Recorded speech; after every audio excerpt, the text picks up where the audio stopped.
اب آئیے سر ہم اس منزل تک چلتے ہیں کہ یہ واقعی یہ قدرت کی طرف سے بھی کچھ ہوتا ہے کہ اتنا عظیم تاریخی اور یادگاری خطبہ ہو اور اس کا اختتام بھی اسی شخصیت پر ہونا چاہیے۔ آئیے ناسٹلجیا کی طرف چلتے ہیں۔ شاید آپ کو ماضی کے وہ دھندل کے یاد آئیں کہ جب 3 نام ایک ساتھ ہوتے تھے، پروفیسر اسی لکھنؤ میں پروفیسر نیر مسعود، جناب شمس الرحمان فاروقی اور جناب زیب غوری، اور اس کے بعد زیب غوری کے انتقال کے بعد میں اس جگہ پہ ایک اور نام آ جاتا ہے عرفان صدیقی۔ ذرا سوچئے وہ یادیں، وہ لکھنؤ کیسا رہا ہوگا۔ اور ان میں آج میرے پاس فون پہ بات ہوئی بہت تفصیلی جناب افتخار عارف صاحب سے، اور جس طریقے سے وہ آنسوؤں سے رو رہے تھے اور اس کے بعد بھی ان سے برداشت نہیں ہوا تو انہوں نے مجھے ایس ایم ایس بھی بھیجا اور کہا اگر ہو سکے تو یہ ایس ایم ایس پڑھ کے سنانا۔ خیر وہ مجھے یاد ہے، چند سطریں ہیں۔ انہوں نے کہا کہ اظہر بھائی کو میری طرف سے بہت پرسہ کہنا، تمثال کو بہت تسلی دینا، علامہ عقیل الغروی کو میری طرف سے تسلیم کہنا، فاروقی بھائی کو میری طرف سے سلام کہنا، شارف بھائی کو یاد کر لینا، اور ہو سکے تو اس خطبے کی رپورتاج مجھے بھیج دینا۔ یہ جناب افتخار عارف صاحب نے آج ایران سے ہمیں میسج بھیجا، اور اللہ کا شکر ہے کہ ہمارے 2 جذبے ہیں۔ ایک تو اودھ پہ ہر اینگل سے سیمینار ہو اور وہ کتابی شکل میں محفوظ ہو جائیں، اور دوسرے وہ شخصیات جن کا تعلق دبستان لکھنؤ سے ہے ان پہ ایک ریسرچ مکمل ہو جائے۔ تو اس میں افتخار عارف پر ہماری پی ایچ ڈی مکمل ہو چکی ہے، یاسر جمال جو یہاں موجود ہیں ان کی تھیسز مکمل ہو چکی ہے، 2-4-6 مہینے میں انشاءاللہ وہ بھی کمپلیٹ ہو جائے گی۔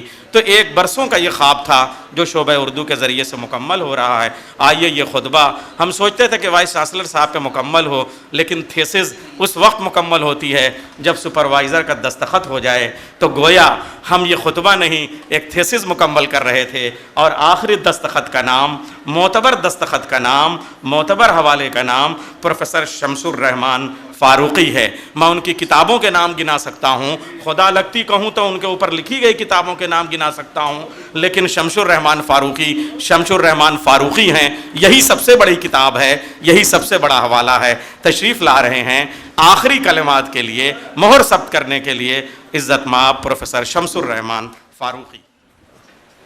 آیت اللہ علامہ سید تقی الغربی صاحب،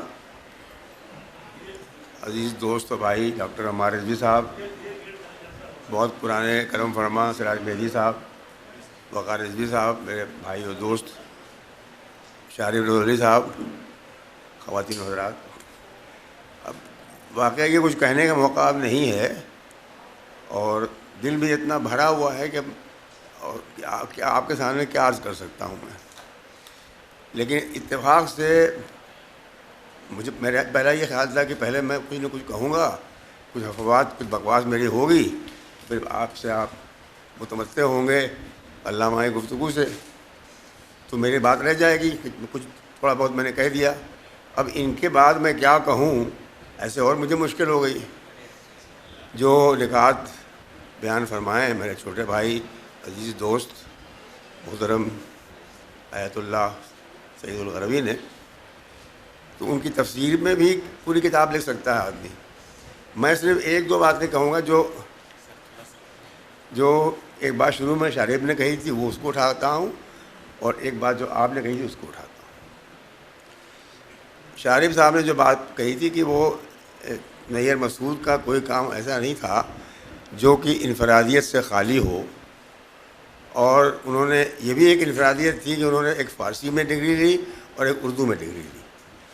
اس میں ایک بات میں اور جوڑ دیتا ہوں کہ انہوں نے رجب علی ریگ سرور پر کام کیا، جن پر کہ اتنا کام ہو چکا تھا ان کے وقت تک کہ اس میں کوئی آدمی کیا بات نکالتا، کیا بات کہتا، کیا نکتہ نکالتا، لیکن اس شخص نے اس میں بھی تحقیقی اعتبار سے نہایت مستحکم باتیں کہیں، ان کی باتیں آج تک کوئی رد نہیں کر سکا۔ اور جیسا کہ فرمایا کہ ادبی اعتبار سے بھی رجب علی ریگ سرور کی نثر کو ایک نیا وقار عطا ہوا نئی مسعود کی کتاب سے۔ یعنی جو راستہ کی چل چکے تھے لوگ بار بار، بالکل جیسے کہ جس پر کہ اب نقش قدم بھی لوگوں کے مٹنے لگے، اس پر چل کر کے بھی اس شخص نے نوجوانی کے عالم میں ایسی کتاب لکھ دی جو آج تک صنعت کا کام کر رہی ہے۔ فارسی میں انہوں نے پی ایچ ڈی کے لیے کوئی بڑا نام نہیں ڈھونڈا جو مشہور نام ہے جس پر لوگ لکھتے رہتے ہیں، جانتے رہتے ہیں، نہ کوئی سعدی، نہ کوئی حافظ، نہ کوئی غالب، نہ کسی کا ذکر نہیں، بلکہ وہ انہوں نے لکھا محمد صوفی ماجراندرانی پر، جن کے نام سے آج بھی شاید ہی کوئی واقف ہو تو واقف ہو۔ نظیری کے ہم عصر تھے، اور یہ تقدیر کی سرگرمیاں کہیے یا زہر خند کہیے، جو بھی کہیے، کہ وہ نظیری کے سامنے چراغ نہیں جلا ان کا۔ اس وقت ان کا نام بھی بہت مشہور تھا، بعد میں کوئی ان کو جانتا بھی نہیں۔ میں نے کہا نا کہ ایک طرف تو ایک ایسا راستہ لیا جس پر کہ ہزاروں سوار جا چکے تھے اور ترک تازیاں ہو چکی تھیں، نہیں رجب علی بیگ سرور، اور ایک ایسا عنوان اٹھایا جس کے بارے میں کسی کو خبر بھی نہیں تھی کہ یہ کیا شخص ہے۔ اور مجھے انہوں نے اکثر گفتگوؤں میں کئی شعر سنائے۔ ایک ربائی محمد صوفی کی اپنے ہاتھ سے لکھ کے انہوں نے میری نوٹ بک میں لکھی تھی۔ تو میں کہنا چاہتا ہوں کہ یہ ایک طبیعت کا ایک عجب غریب ایک ابتکار تھا، ایک نیا پن تھا، کہ ایک طرف تو 100 بار کہیں بھی بات کو پھر سے کہا اور اس میں نئی باتیں نکالی، اور ایک طرف پھر ایک ایسے شخص کو لیا جس کے بارے میں لوگ نہیں جانتے تھے۔ ارے حافظ کے بارے میں تو کچھ بھی کہہ دیجیے چل جائے گا، سعدی فردوسی اتنے لوگ بھی ہیں ہمارے یہاں کے جو لوگوں میں غالب ہیں، اقبال ہے، نظیری ہے، کسی بھی عرفی ہے، کسی بھی کچھ کہہ دیجیے، یہ بڑے نام ہیں، ہر جگہ پڑھائے جاتے ہیں، پڑھے جاتے ہیں، لیکن وہ ڈھونڈ کے لاتا ہے وہ آدمی، ایسے آدمی کا نام جس سے کہ اس وقت شاید ہی کوئی واقف رہا ہو۔ میں خود واقف نہیں تھا، اور نہ واقف رہتا اگر مجھے خبر نہ لگتی کہ نیر مسعود نے اس پر PhD لکھی۔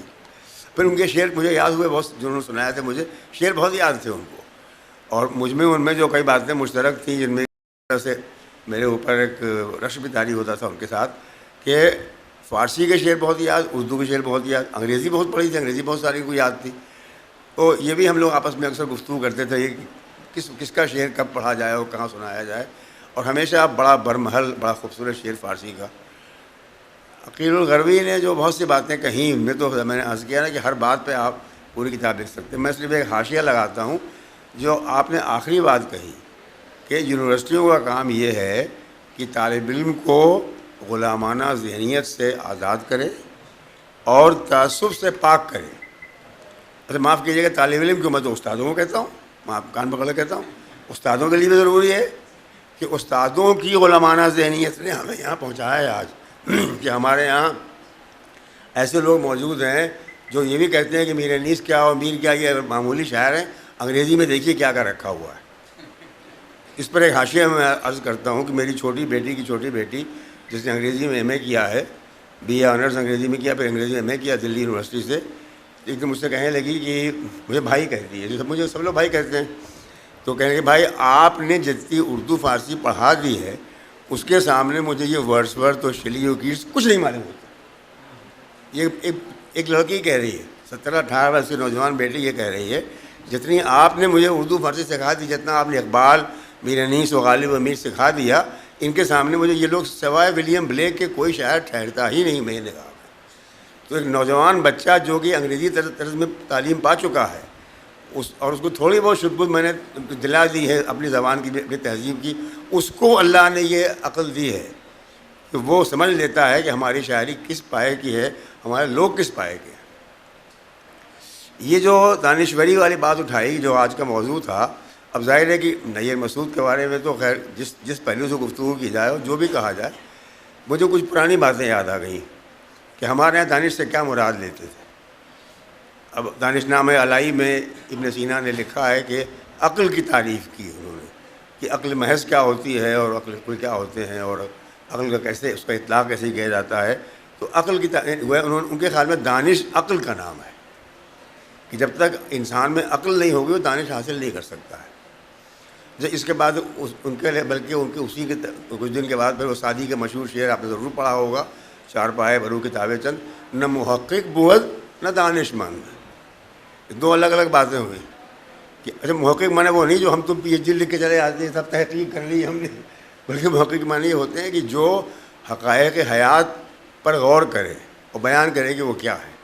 حقیقت اشیاء، جیسے غالب نے کہا کہ تا فصل از حقیقت اشیاء نوشتہ علم، تو حقیقت اشیاء جب بیان کرتا ہے تو وہ محقق ہوتا ہے۔ اس بیان کو پھر دانشور اور دانشمند شخص سمجھتا اور سمجھاتا ہے، آپ تک پہنچاتا ہے اور اس میں پہ پہلو نکالتا ہے۔ تو دانش کا مرتبہ محقق سے بڑا ہوتا ہے۔ محقق ڈھونڈے گا، تلاش کرے گا، بیان کر دے گا، پھر اس سے جو استفادہ کرنا ہے، جو اخذ کرنا ہے، وہ دانشمند کا کام ہوتا ہے۔ اب ہمارے زمانے میں خیر آتے آتے چونکہ انگریزی بہت پڑھ رہے ہیں لوگ، ہم نے بھی بہت انگریزی پڑھی ہے، ہم اب تک یہ کہتے ہیں، ایک طرح سے فخر سے بھی کہتے ہیں اور شرم سے بھی کہتے ہیں کہ زندگی کا بڑا حصہ انگریزی میں گزارا میں نے. تو وہاں سے یہ ایک لفظ چل کے آیا انٹلیکچوئل کا، اور اس کے معنی یہ بیان کی گئی صاحب انٹلیکچوئل وہ ہوتا ہے جو حقائق حیات پر اور حقائق زندگی پر غور کرتا ہے اور اپنی رائے رکھتا ہے. اب اس میں اس تصور کے سامنے بھی ایک تصور اور بھی آیا جس میں یہ تھا کہ صاحب نہیں ممکن ہے کہ کوئی دانشور اپنی جگہ ویسا ہو جو کوئی کسی خاص طبقۂ فکر کا نہ ہو بلکہ وہ غیر جانبدار ہو، لیکن ادب کو تو ضرور جانبدار ہونا چاہیے. اور یہ ہمارے ہاں ترقی پسند تحریک کے بڑے بڑے علماء نے کہا. اس زمانے میں اس کے پہلے بھی فرانس میں پوری تحریک چلی اس طرح کی اور بڑے جھگڑے اس کے اوپر رہے. سارتر نے اس پر ایک کتاب بھی لکھی اور انہوں نے ایک اصطلاح بنائی تھی کہ انگیج لٹریچر، یعنی وہ ادب جو کہ مسائل حیات سے ہر وقت الجھا ہوا ہو، اس کے بارے میں بات کر رہا ہو. اور انہوں نے غصے میں آ کے یہ بھی کہا ایک اپنے ایک معاصر سے کہ کیا تم سمجھتے ہو کسی بھوکے ملک میں جا کر کے میں بیٹھ کر کے وہاں بولتے کو پڑھوں گا؟ مجھے بولتے وہاں کون پڑھ، میں تو وہاں جا کر کے دیکھوں کہ لوگ کیسے بھوکے مر رہے ہوں.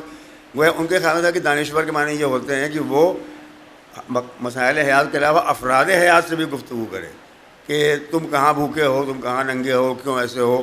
تو یہ ایک نظریہ تھا جو بہت دن تک چلا. اس میں خیر اس کا جواب بھی بڑا اچھا دیا، وہ 1 منٹ میں بیان کر دیتا ہوں آپ کو. جس سے انہوں نے یہ بات کہی تھی وہ بہت بڑا خود کمیونسٹ لیڈر تھا اور ناولسٹ تھا، اور اس نے کلاؤس سیمون، اس کو بھی نوبل پرائز ملا بعد میں. اس نے کہا کہ ایک زمانہ تھا جب ہم لوگ جرمنی کے خلاف جنگ کر رہے تھے اور ہم لوگ روپوش تھے، زیر زمین تھے، اور کئی دن بھوک پر گزر جاتے تھے واقعے پر. تو اس وقت میں بودلیر کو پڑھتا تھا تو بودلیر کو پڑھنے سے بھوک نہیں مٹتی تھی لیکن زندہ رہنے کا جذبہ جا کرتا تھا. تو یہ ہے اصل میں حقائق حیات پر غور کر کے کرنے کے بعد دانشور کس طرح سمجھاتا اس کو ہے، یہ معاملہ ہے. اب ادیب سے آج کل کیا توقع ہو رہی ہے؟ بھارت ماتا کی جے کہو انہیں تو مینٹین نیشنل ہو، فلانی گانا گا رہا انہیں تو مینٹین نیشنل ہو، فلاں کام یہ نہ کرو تو مینٹین نیشنل ہو. لیکن اب یہ ہے کہ ادیب کو سمجھا جا رہا ہے کہ وہ ایک بیل ہے جس پر کچھ چاہے لا دیجیے آپ، وہ آپ کا بیل ہے، آپ اس پر کچھ بھی لا دیجیے وہ لے جائے گا. اس کو اس سے غرض ہونا چاہیے کہ وہ آپ اس پر کیا لاد رہے ہیں، کیا ظلم کر رہے ہیں، کیا کھانے کو دے رہے ہیں، کیا نہیں دے رہے. تو یہاں دانشوری کام آتی ہے. دانشور یہاں پہ جو صحیح معنی میں دانشور ہوگا جو سارتر کے خیال کے طرز فکر کا بیوقوف نہ ہوگا کہ بھوکے ملک میں بیٹھ کر کے بھوکوں کا علاج کرے گا، جو ہم نہیں کر سکتے. جسے کرنے والے وہ بیٹھے ہوئے ہیں کرسیوں پہ، ہمارا کام تو ان کو زندہ رہنے کا جذبہ دکھانا ہے. تو نیر مسعود کی دانشوری اس طرح کی نہیں تھی کہ وہ کسی محاذ پر کھڑے ہو جائیں، کسی کی طرف سے جنگ لڑیں کہ تم ایسے نہیں ہو ویسے کیوں ہو، یہ ایسے کیوں نہیں ہو ویسے کیوں ہو. بلکہ وہ ہمیں بتاتے تھے زندگی کے ہر پہلو، مثلا میر انیس خود اور میر انیس کا مرثیہ، اس میں جو تمام بنیادی حقائق ہیں انسان کو جد و جہد کے اور دنیا کو سمجھنے کے، دنیا سے لڑنے کے اور دنیا کو بہتر بنانے کے. تو ضروری نہیں کہ اس میں آپ کوئی ان کے لیے آپ کوئی پروپیگنڈا لکھیں یا کوئی اسپیچ لکھیں، بلکہ یہ کہ وہ ایسے تصور پیدا کرتے تھے انسان کے ذہن میں جس سے کہ انسانی ذہن کو ایک اولویت حاصل ہوتی تھی. دانشوری اسے کہتے ہیں کہ دانشور انسانی زندگی پر غور کرتا ہے، مسائل پر غور کرتا ہے، لیکن یہ نہیں کہ پھر وہ باہر کھڑا ہو کے ممبر پہ آپ سے کہتا ہے اچھا جو میں کہہ رہا ہوں وہی کہو، جو میں سمجھ رہا ہوں وہی سمجھو. بلکہ وہ کہتا ہے میں نے یہ دیکھا ہے، میں نے یہ دیکھا ہے، میں نے یہ دیکھا ہے. اور جیسا کہ آپ نے کتنی عمدہ بات کہی کہ میں نے خواب میں دیکھا ہے، بتاتا ہوں تمہیں میں کہ یہ خواب بھی حقیقت کا ایک پہلو ہے. ممکن ہے حقیقت کی ایک منزل بھی ہو جو اس سے بلندر منزل ہو. جیسا کہ غالب نے کہا تھا کہ وہ نہیں افسانے کی وگرنہ خواب میں مضمر ہے افسانے کی تعبیر ہے. افسانہ لکھ رہا ہوں میں، پھر خواب بھی دیکھ رہا ہوں. تو اس خواب میں جو میں نے افسانہ لکھا ہے، جو دنیا کے بارے میں سوچا دیکھا میں نے، وہ میں خواب میں دیکھتا ہوں. وہاں اس کی تعبیر ملتی ہے کہ کیا دیکھا میں نے، کیا سمجھا. فہم وہاں حاصل ہوتی ہے، تجربہ یہاں ملتا ہے. تجربے سے نہیں آدمی کا کام چلتا ہے، تجربہ تو محقق کرتا ہے، لیکن دانشور جو ہے وہ فہم حاصل کرتا ہے، فہم آپ کو دلاتا ہے. اب چونکہ جس شخص کے بارے میں بات ہو رہی ہے، جس شخص کی یاد میں ہم جمع ہوئے ہیں، اس کا نام لیتے ہی میرے آنکھیں میری بھر آتی ہیں. میرا ان کے ساتھ 5 دہائی کم سے کم 5 دہائی زیادہ ہی کر رہا ہوگا ساتھ. یہ سب بچے میرے سامنے کے ہیں. اب الفاظ میرے پاس نہیں ہے، نہ آنسو بھی میرے پاس نہیں. میں یہ کہتا ہوں کہ اگر چند لوگ بھی تم لوگوں میں جو نوجوان بیٹھے ہو یہاں پہ، جیسے تم نے کہا ابھی عبدالغروی، اگر 4 جملے بھی تم لکھ لو جیسا نئی مسعود نے لکھے تو سمجھو تم نے ادب کو پا لیا. جس ربط سے اچھا. اور لطف کے بعد یہ ہے کہ جب میری بڑی والی بیٹی جو ان کے افسانے کا ترجمہ کر رہی تھی، تو اور ترجمے سے بہت سے اس نے کیے ہیں، تو اس میں ان سے اتفاق سے ہندوستان میں تھی تو وہ پوچھنے لگی ان سے کہ کیا کیا ہے کیا نہیں. تو انہوں نے کہا کہ دیکھو بھائی، میرے افسانے میں نثر میں کہیں کوئی فارسی کی ترکیب نہیں ہے، کوئی اس میں وہ جو بڑی کلی پھلنے ہوتے ہیں لفاظیوں کے، وہ اس میں کہیں نہیں ہے. اور خبردار تم کوئی ایسا استعارہ مت ڈالنا اپنی انگریزی میں جو میری اردو سے مختلف ہو. انہوں نے خود اس میں لکھا بھی ہے. تو ان کی نثر پڑھیے آپ، یہ لگتا ہی نہیں کہ اس آدمی نے کوئی اور انداز اختیار کیا، بلکہ یہ معلوم ہوتا ہے ایک نئی زبان لکھ رہا ہے. اور جس طرح سے ربط سے، جس طرح سے کہ روانی سے، اور جو تجربہ زندگی کا اس میں ہے، وہ آپ سب کے لیے معنی خیز ہے. معنی خیز نہیں بھی ہے تو آپ پوچھتے ہیں کہ آخر اس میں ہے کیا. میں اس پہ بیٹھ کے غور کرتا ہوں کہ اس میں ہے کیا. سورج نکلتا ہے، سورج ڈوبتا ہے، پہاڑ کو دیکھتا ہوں میں. ایک واقعہ لکھا بھی ان کے بیٹے نے ان کے کہ اس نے کہا کہ میں پہاڑ پہ گیا تھا، وہاں کا منظر دیکھ کے مجھے میرے آنکھوں میں آنسو آ گئے. لیکن مسعود بھی وہ بھی آپ دیدہ ہو گئے، کہیں گے کہ ہاں جب منظر ہوتا ہے وہ پہاڑوں کا، تو کوئی ضروری نہیں ہے کہ اس میں سے آپ شرح لکھیے ہر بات کی کہ اس میں اس کے معنی یہ ہیں، اس کے معنی یہ ہیں. بقول عقیل الغربی کے شرح ایک صاحب تھے جو انہوں نے کہ 18 چیزوں میں کیا تھا، لیکن پھر جاہل کے جاہل رہ گئے تھے بالکل. ایک اور صاحب تھے جنہوں نے ڈکشنری یاد کر رکھی تھی پوری، مگر اس بندے خدا نے آج تک کبھی جملہ ایک صحیح لکھا نہیں. تو لغت کی جو بات وہ الگ ہے. تو وہی میں نے کہا، تو اس لیے جب تم اس کو افسانے کو پڑھتے ہو یہ نہیں پوچھتے ہو کہ اچھا اس میں ہے کیا، اس میں کیا کہا گیا، بلکہ جس طرح سے کہ پہاڑ کو، آبشار کو، سمندر کو، سورج غروب ہونے کو دیکھتے ہو تو کچھ غور کرنے لگتے ہو، کوئی خیال آنے لگتا ہے کہ یہ کیا ہم دیکھ رہے ہیں، کیا بات ہو رہی ہے، کیا منظر ہے، کیا معنی اس کے ہیں. تو ان کی تو زندگی کا ہر پہلو ایسا تھا. آپ نے بہت اچھا کہا جو یہ بات بتائی کہ صاحب وہ مثلاً یہ کہ ان کی مصوری خطاطی غضب کی تھی. ایک خاص طرح کا خط لکھتے تھے وہ. ان کی ہاتھ کی جو لکھائی تھی وہ بھی عجب طرح کی تھی، خطاطی ان کی عجب طرح کی تھی. ہم لوگوں نے ان کے جمع کیے ہیں، ان کی مخطوطے اور ان کی وصلیاں ہماری بیٹی نے بھی جمع کی ہیں، اپنے گھر میں لگا رکھی ہیں. جلد بندی وہ کرتے تھے، یعنی یہاں تک کہ جلد بندی میں اس کو مہارت حاصل تھی. اس نے میری بات پرانی کتابوں کی جلد بندی بھی کر ڈالی کہ لو بھائی اب تمہارے لیے محفوظ کیے دیتے ہیں. تو مثبت اور عملی اور ہر لحاظ سے آپ کے فلاح و بہتری کے لیے سوچنا اور کرنا، یہ اس کی زندگی کا مقصد تھا. اچھا، اب دانشور کے معنی یہ نہیں ہوتے ہیں کہ میں آپ سے عرض کیا کہ وہ آپ کو اپنے پیچھے لگا لے کہ صاحب چلیے بس اب میں جو کہہ رہا ہوں جو وہی سنیے. دانشور کے معنی یہ ہوتے ہیں کہ وہ حالات حاضرہ کو ہوں یا حالات باطنہ ہوں، چاہے وہ ملک ہو چاہے انسان ہو، ان کے بارے میں وہ اس طرح غور کرتا ہے گویا وہ ان کا حصہ ہے اور نہیں بھی ہے. اور پھر آپ کو بتاتا ہے کہ میں، جیسا کہ آپ دیکھتے ہیں اگر ان افسانوں میں تہذیب کون سی ہے. کوئی کہتا ہے لکھنؤ بول رہا ہے، کوئی کہتا ہے اس میں لکھنؤ کی اشیاء بول رہی ہیں، وہ بھی ایک بڑی بات ہے. لیکن اگر آپ پکڑیے تو لکھنؤ پہ کہیں خاص آپ کو ملے گا نہیں کہ ہاں یہاں پہ وہ لکھنؤ ہے جو میں نے تاریخ میں پڑھا تھا. بلکہ یہ وہ لکھنؤ ہے، یہ وہ تہذیب ہے جو انسان جیتے ہیں، جن پر کہ انسان فدا ہوتے ہیں، پیدا ہوتے ہیں اور مرتے ہیں، وہ ان افسانوں میں زندہ ہے. تو اس کو دانشوری کہتے ہیں. دانشور کے معنی یہ نہیں ہوتے ہیں کہ صاحب ہم نے آپ کو راستہ دے دی، جائیے آپ ہمارے، اگر پیچھے آئے تو آئے، اگر نہ آئے تو آپ اینٹی نیشنل ہیں، آپ ملک کے دشمن ہیں، آپ فلاں ہیں.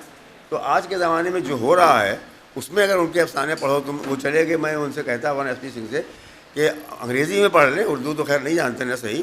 تمام افسانے ان کے جو چھوٹا سا ناول پورا سب انگریزی میں موجود ہے.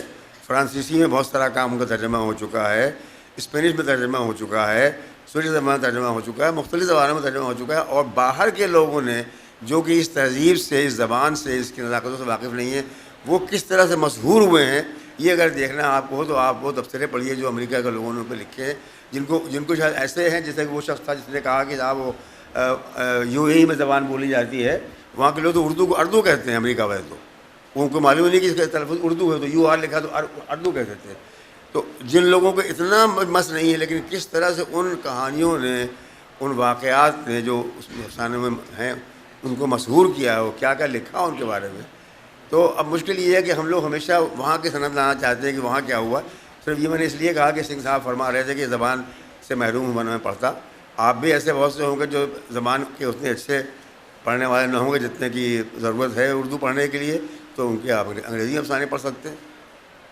تو میں اب زیادہ، ایک تو بہت دیر بھی ہو گئی ہے اور بہت سی باتیں جو کہنے کی تھیں وہ بہتر طریقے سے مشتاق الغربی صاحب نے کہہ دی ہیں، ان کے آگے زیادہ بولنا بھی ٹھیک نہیں ہے. میں یہی کہتا ہوں کہ میرا تو ایک حصہ تو سمجھیے مفلوج ہی ہو گیا ہے اس کے جانے کے بعد سے. یہ ہے کہ اب میں اس پر بھی روتا ہوں اور اس پر بھی روتا ہوں میں کہ اس اردو ادب کا کیا حال ہے. ابھی کل ہی پرسوں کسی سے میں کہہ رہا تھا کہ سب کچھ تو ٹھیک ہے، یہ سب بڑے بڑے لوگ لکھ کے چلے گئے جن کا نام لیا، ہم لوگوں نے نام لیا اور ہم ان کے نام کلمہ پڑھتے ہیں، لیکن اب جو لوگ لکھ رہے ہیں وہ کیا لکھ رہے ہیں اور جو پڑھ رہے ہیں وہ کیا پڑھ رہے ہیں. تو یہ بھی ایک حادثہ بہت بڑا ہمارے پاس گزر رہا ہے کہ لوگ اٹھتے جا رہے ہیں، اور وہ تو بڑی بات ہے کہ ان کی جگہ پر بیٹھنے والا کوئی ملے، ان کی جگہ کو پہچاننے والا بھی کوئی نہیں مل رہا ہے. تو اگر تم لوگ ایسے کچھ پیدا کر سکو جو ان لوگوں کو پہچان سکو کہ یہ کیا تھے اور کیا کر گئے، تو بھی بڑی بات ہوگی. میں تو اس کے خیر ظاہر ہے کہ تمنا یہی کرتا ہوں کہ بھائی غالب اور اقبال اور میر انیس اور میر نہ صحیح، لیکن چلو بھائی کوئی چھوٹا موٹا آدمی پھر ہمارے پھر پیدا ہو جائے. اگرچہ مجھے نظر تو نہیں آتا ہے کہ شاید ایسا ممکن ہو، آج کے حالات میں تو اور برا ہو رہا ہے، لیکن یہ صلاحیت ضرور پیدا کریں آپ کہ آپ اپنے یہاں کی عظمتوں کو پہچانیں. اور اس لیے جیسا کہ بہت اچھی بات غالب نے کہی کہ مباش منکر غالب کے در زمانے تو ارے یہ تو اپنے زمانے کے ہیں، اپنی گلی کے ہیں، یہ تو یہیں گھومتے پھرتے تھے، یہ تو ٹوئیں کے چوراہے پر اکثر سگریٹ پیتے ملا کرتے تھے، اس لیے ان کی کیا وقت ہوگی. یہ دل سے خیال نکال دیجیے، مگر یہ دیکھیے کہ وہ شخص کیا اس کا ضمیر تھا، اس کے ضمیر پہ کیا کیا افشا ہوا راز انسانیت کا، اور کس طرح اس نے اس کو بیان کیا. شکریہ. السلام علیکم.